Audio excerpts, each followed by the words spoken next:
Okay, good morning and welcome to Just Daf It, Daf Yevamos. We're currently learning the Yevamos, Daf Kuf Yutet 119. We're beginning the last parak 16, the 16th chapter of Yevamos. You've gotten through 15. You can make it through the 16th, even if you're collapsing every time you open a Gemara Yevamos, and you want to just close the Gemara and go to sleep, and dream that there wasn't a Yevamos. You wish they had skipped it. HaKadosh Baruch Hu had skipped Masechtas Yevamos. I'm joking. Some people, literally, that's the feeling they get when Masechtas Yevamos. Like, I signed up for Daf Yomi, but not for Masechtas Yevamos. So we're almost done. We're almost there. We only have 4 more blot. We'll be done by Thursday, and then you can breathe a sigh of relief as we start Masechtas Ksuvos, where people actually relates to a lot of people. Some of the halachas, maybe the only practical masechta in Seder Nashim. So that's that's some solace to you. And then it is. If not, at least you have a good 112 blot of Masechtas Ksuvos, and then on to things which don't really apply anymore nowadays. Seemingly, hopefully, we'll find meaning in them. All right, so let's start. 16th parak, the top of Kuf Yutet Al Va'isha. Shalach Ba'ila v'Sarasa l'Mdinas Hayam.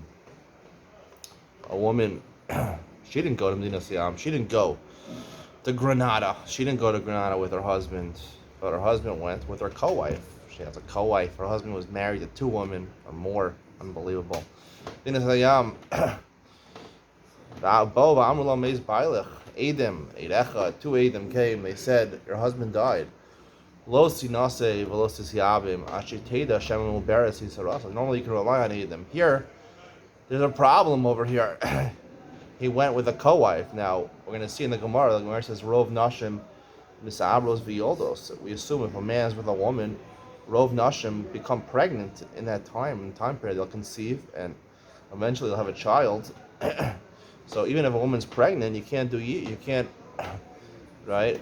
That you can't do Yibum because she's pregnant, and you have to do Chalitza. So you can't do Yibum. And then the husband comes back. You can't. The husband died. You want to do Yibum with the brother? You can't do that. You have to know for sure she's Milberes, because if she's Milberes, she's pregnant.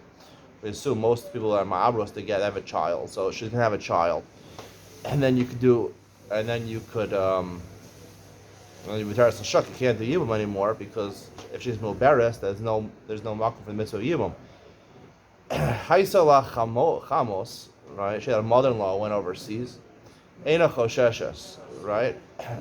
Even if she went with, right, your mother-in-law went with your father-in-law, and presently there was no brother, right? You don't have to worry.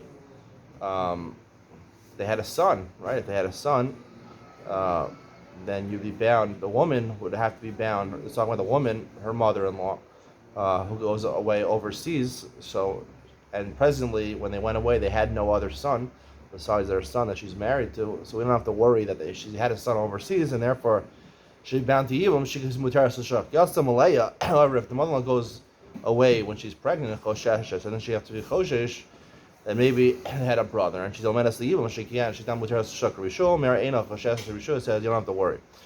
Where it says Ma'i Sarasa, what does that mean? He Sarasa. Akamashpan, Laha Sarah Hu de Chayshinan. It says the actual word he.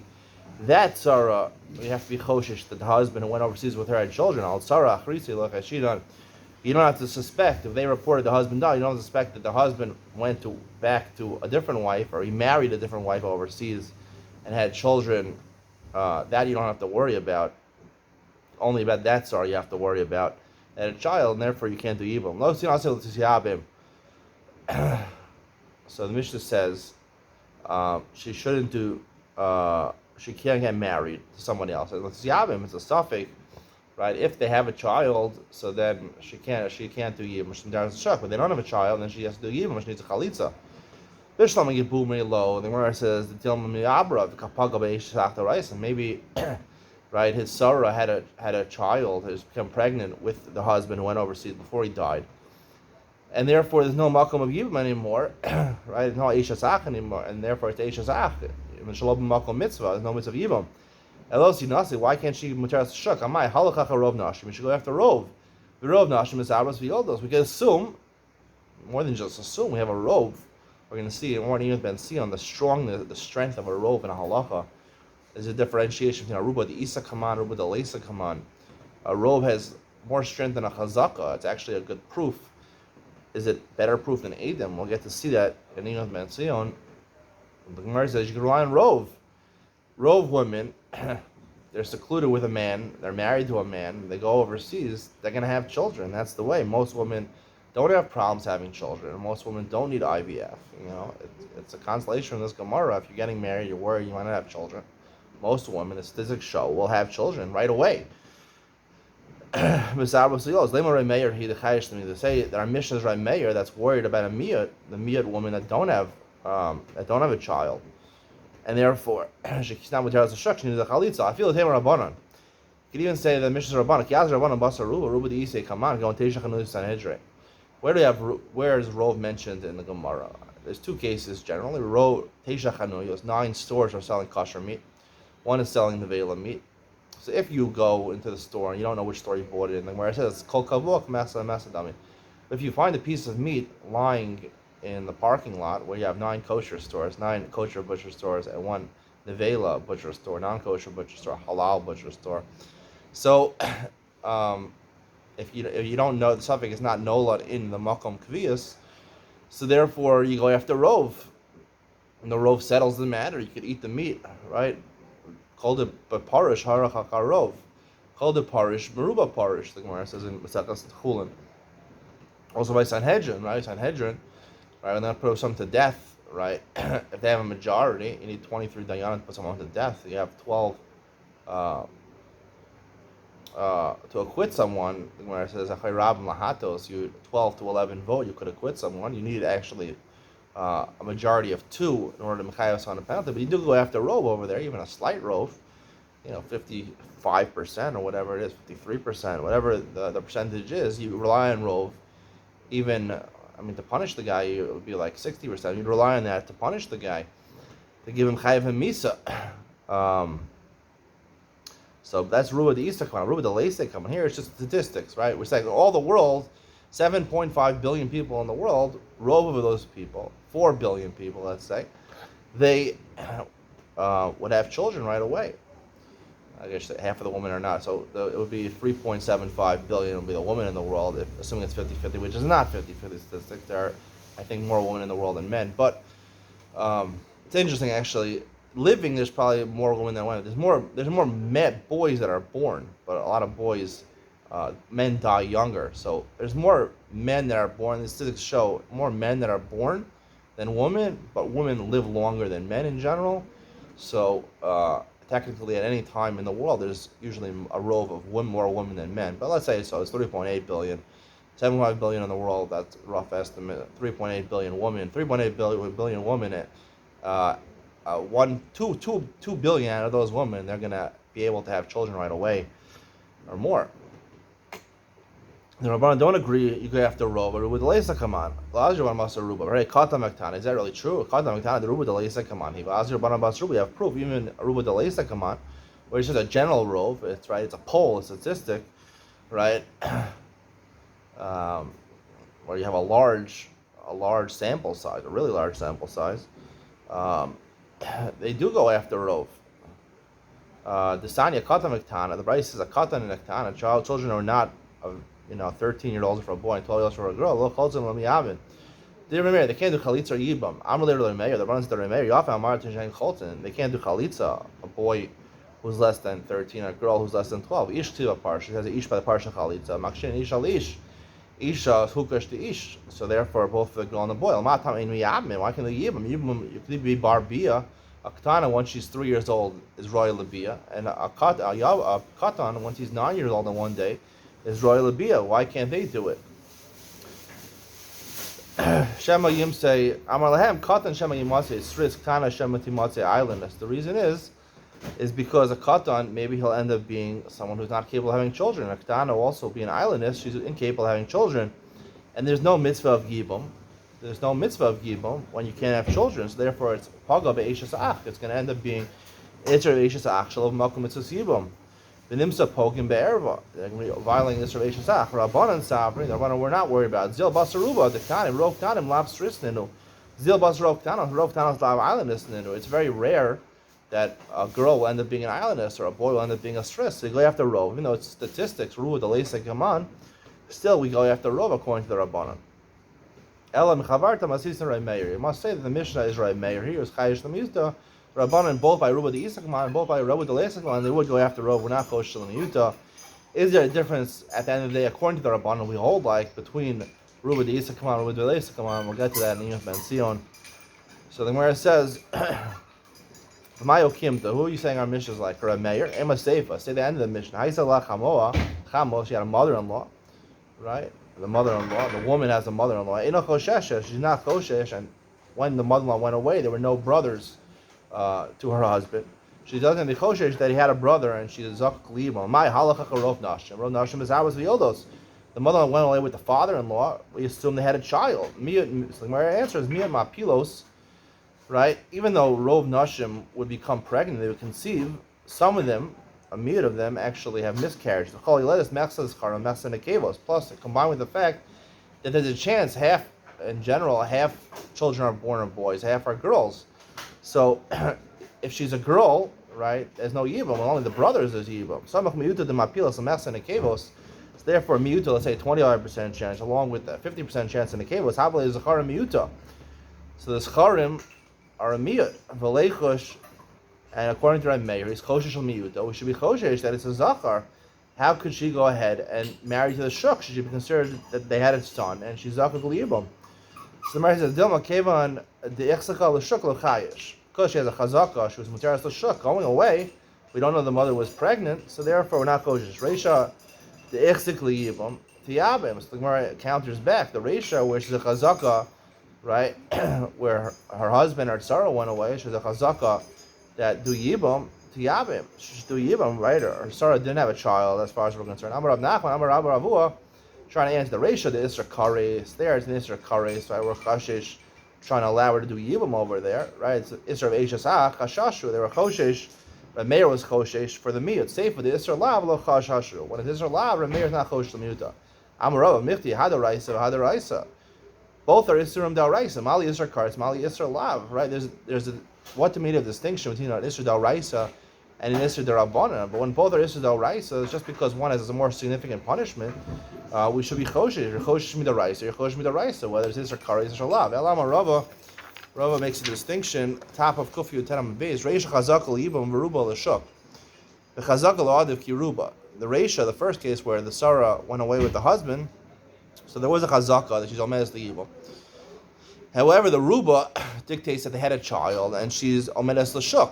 The chazaka load is miruba, so the chazaka will assume it's an assumption, right? A status quo, right? So that's telling you one thing, but the rov is telling you another thing. I see miuta the mapilos, but then again, even though you have a rov that they had a child, there's a percentage chance that she had a miscarriage. Some chazaka, so you join that miyut with the chazaka, havale palga, end up the smoke miyut the chazaka, and that matches the rov to make it half and half, 50% chance each way.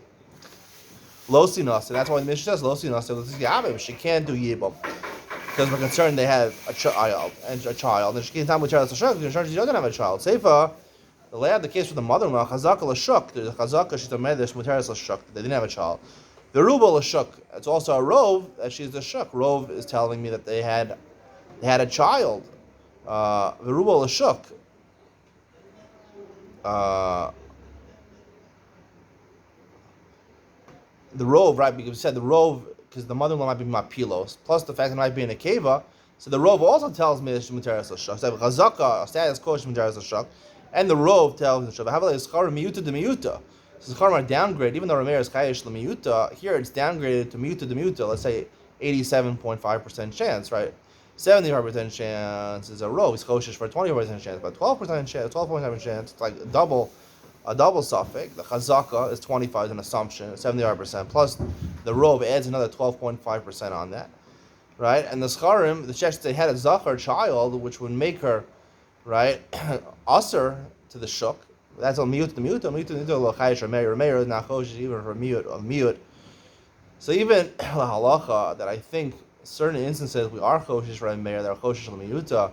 Even a mayor, this is important to know, even a mayor agrees that a miyuta the miyuta, or miyuta midelo shchiach, we're not choshish for. That's why a lot of suits, the psak halacha is that you don't have to check suits for shatnez, unless they're expensive socks. You don't have to check socks or vests or sweaters. Sweaters. When I asked the Shaila to both Rav Herschel Schachter and Rav Yaakov Friedman, they both told me that because it's a miyut lo shliach, you don't have to even check for shatnez. People think you have to check everything for shatnez. They buy a pants, a sweater for their kid, a 30 shekel sweater, I don't know, $10 sweater for their baby. They hand them for shatnez checking. The psak halacha, according to a lot of rabbanim, listen, there are rabbanim that are machmir in this instance, but the support for them is from this Gemara. Miyut, even if you're choshish l'miyut, right? Most suits, if they're not Armani or Burberry suits, really expensive, or custom-made suits, right? Bespoke suits, they probably don't have shatnez in them. And Rav Schachter said maybe really expensive socks. I don't think even my happy socks that are $10 a pair, I don't think that's really expensive socks. I think they make even more expensive socks than that. So those you might have to check for shatnez. Everything else, including your 1-year-old son's sweater that you bought from Leader or Kitty Chick, you don't have to check for shatnez. I do have a friend in America who makes a business out of checking for shatnez, and he gets a lot of. They told me he gets a lot of things that are besides suits, even regular suits. Things. Rav Yisrael Belsky told me, based on a Tosfos on Daf Beis, I'm an Aleph in Ksuvos, which we'll be doing on Friday, hopefully Daf Beis. Rav Belsky felt that you should check almost everything, even if it's not an expensive suit, even not expensive socks. Other things also. I don't know, maybe even if you buy a suitcase, you have to check for shatnez. I don't know. I mean, I told it in my other show, I told the story of the Stipler Goni. He was traveling on a train and they had plush seats. He thought maybe there was shatnez in the seats. He didn't go to sleep. I met the Chazon Ish to marry his daughter, to marry his sister, Chazon Ish's sister. He fell asleep on the bed right away. Okay, it's a machlokas, all right? I can't say do whatever you want, but, I really believe that in psak halacha, that when you ask a Rav for a psak, if there's a clear psak one way, so you should follow the Rav because you don't know. But if the Rav says, like recently I asked the Shaila, my daughter had graduation. She's 4 years old, graduation. Obviously I was the man, I was the husband, I wasn't invited to this graduation. My wife was. And we ended up getting some videos from the thing, and I was watching the videos and my wife told me, she said, there's a woman singing in the background. The kids were singing along to the tape of a woman, an anonymous woman. I don't know who she was. She was obviously an older woman, maybe bat mitzvah girl. I don't know her age, but the Gemara says kol b'isha erva. So am I allowed to watch it? My wife's allowed to watch it. I said, I don't know. I'll call the rabbis. I called the Rav. First he says, no way, you can't listen to it. I said, it's my nachas. I don't know what the heck she does the whole year. I walk her. I take her every day to Gan. I pick her up from Gan. I have no idea what she does the whole year. At least let me see something for my daughter. It gives me nachas. She's my oldest child. It's my first nachas I get from my child. So I want to see my nachas, and I can't watch it because there's a girl, some anonymous girl in the background. So he tells me, actually, Ravad Yosef says if you don't know who the woman is, so then it's mutter. So I said, can I rely on it? He says, listen, my advice to you, I wouldn't rely on it. But, that's you. And ultimately that's true. If a person has a shita, Rav Yad Yosef is a viable shita. He's one of the gedolim of the past generation. If he has a shita, you can rely on it. If I want to rely on it, I'll go up to Shammai, I'll answer to God. God will ask me, how could you be makel with this? I say, how could I be machmir and not getting nachas from my child? Hashem wants you to get nachas. He wants you to enjoy your children. I put enough hard work into raising my child, dealing with my child / children.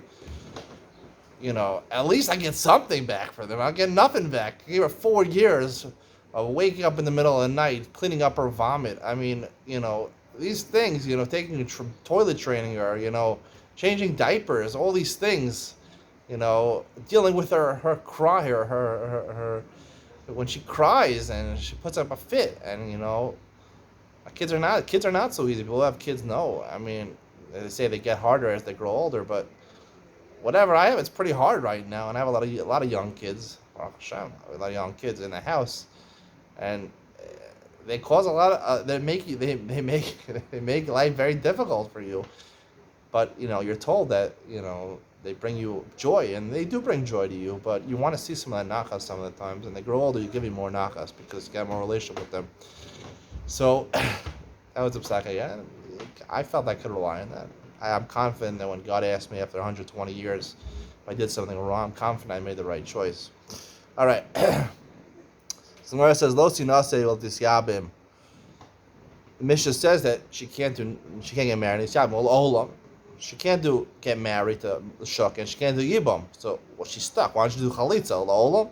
Amar zeiri la'atzma shlosha chadashim. Right? She has to wait 3 months to do chalitza for her because she might be impregnated by her husband before he left. The chaverta tisha for her Sarah, right? Who might become pregnant, she has to wait 9 months to ensure that she's not that she didn't have a child. Sarah's away right now, right? To find out that she didn't have a child. You would have heard about it if she had a child. And then that's the only option she has. She can't get married to the shuk, and she can't do yibum, at least do chalitza, and then she's going to tear to the shagman of shach. Rabbi Chanina Amar, he's more machmir. For herself, right? She has to wait 3 months, but because of the Sarah, she has to always wait la'olam. So let's do chalitza after 9 months. Let's do chalitza like the first answer. Abai ba'amar amri tarvayu gzeira Hashem yehev vlad ben kayama. V'nim ta'ata masrich harkruz lekahuna. The gzeira is maybe the woman had a child, the Sarah had a child, and therefore, if you do chalitza in one of shach, so then people will think it's a chalitza, and then she tries to marry a Kohen. She knows herself chalitza's invalid because there was no need to the chalitza, because the Sarah had a child. She's patrim in a chalitza yibum, so a chalitza done when it's not necessary.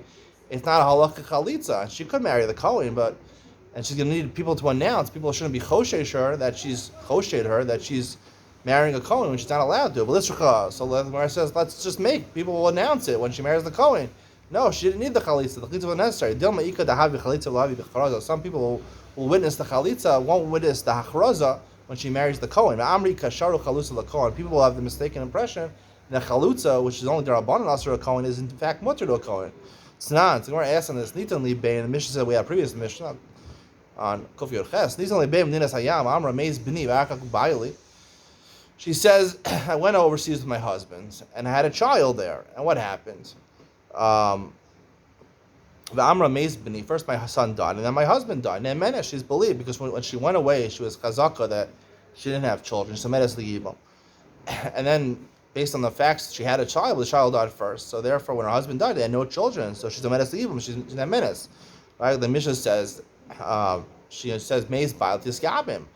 So, but if she says meiz ba'al v'akach b'ni, but then she says the opposite, that first her husband died, and then the son, and she wants to be matir herself to the shuk. Ain't an emena. She's not an emena. Choshish, because maybe she's telling the truth, maybe she's not. Therefore, she's forced to chalitza, not yibam. Maybe what's going to happen? She does the chalitza, and Adam are going to come and say like she was actually telling the truth, right? First, her husband died, and then her son. And then when she marries the Kohen, because her chalitza was unnecessary, she had a child alive, and she was muteris to the shuk, right? And she did a chalitza that was unnecessary. The chalitza is not a valid, not a halakha chalitza. She marries the Kohen, which she's allowed to do, and you need a cruise. And people are going to be, like we should be going through before, people are going to hear about the chalitza and not hear about the achroza. Amar Rav Papa begrusha. Rav Papa says that Mishnah was talking about a grusha, where she's anyway not going to marry a Kohen, because she's a grusha. Rav Chia bar Abba, Breder Rav Huna, Amar Ba'amra Ani Vehu Nechbenu B'Mara. It was a specific case that she was saying about her and her husband. We and my husband went overseas and we went into a cave. That's how we enjoyed ourselves there. We didn't go to the hotel. We didn't go to the beach. We went to the pool. We went to the Bahamas and we went into a cave and we secluded ourselves in a cave. That was the case. So if that's the case, right? So there's no way of possibly finding out that the woman, that what the truth was, right? Who died first, the son or the husband? So it's not possible that we find out later, right? She does chalitza, and we find out she didn't need chalitza, right? That she was saying was wrong, and she didn't need chalitza because her son was still alive, or maybe it is truthful what she said. We don't know we'll never know the truth because it all happened in the Mara. She had a child in the Mara, in the cave, and then they both died. We don't know who died first. So So therefore, because of that, she has to do chalitza, and she can't marry a Kohen because we don't know the truth. So it's never no gay anyway. The Mishnah, Shnei Yevamos, Zu Meres Meiz Bali, Zu Meres Meiz Bali. Two Yevamos, right? There were two women, not sisters. They're married to two brothers. Each of them comes back from Medina Sayyam and says Meiz Bali, and they say Meiz Bali. Zu Asur Mei Bali Shel Zu. Zu Asur Mei Bali Shel Zu. Technically, a woman who says my husband died, she's a medes the yibam to her husband's brother, but we can't trust her because the other one, right, her sister-in-law, right, who was married to the brother, she also claims Meiz Bali. When she's claiming Meiz Bali, so therefore, Rechoshesh, that sister-in-law, as we said, one of the five ladies, that the Avimto is one of the five ladies that she's suspicious of lying about this in order to makalkel, in order to ruin it for her sister-in-law. They hate each other. Lezu Edim, Lezu Ein Edim. Let's say they come back and each say the husband died. One has, besides her, has two kosher Edim. They died, and the other one has no kosher Edim. Actually, Yeshla Edim Asura. The one who has Edim, it doesn't help her that her husband died because she wants to marry now her husband. She wants to marry the brother. And who's testifying the brother? The other sister-in-law. Esha Ein La Edim Muteris.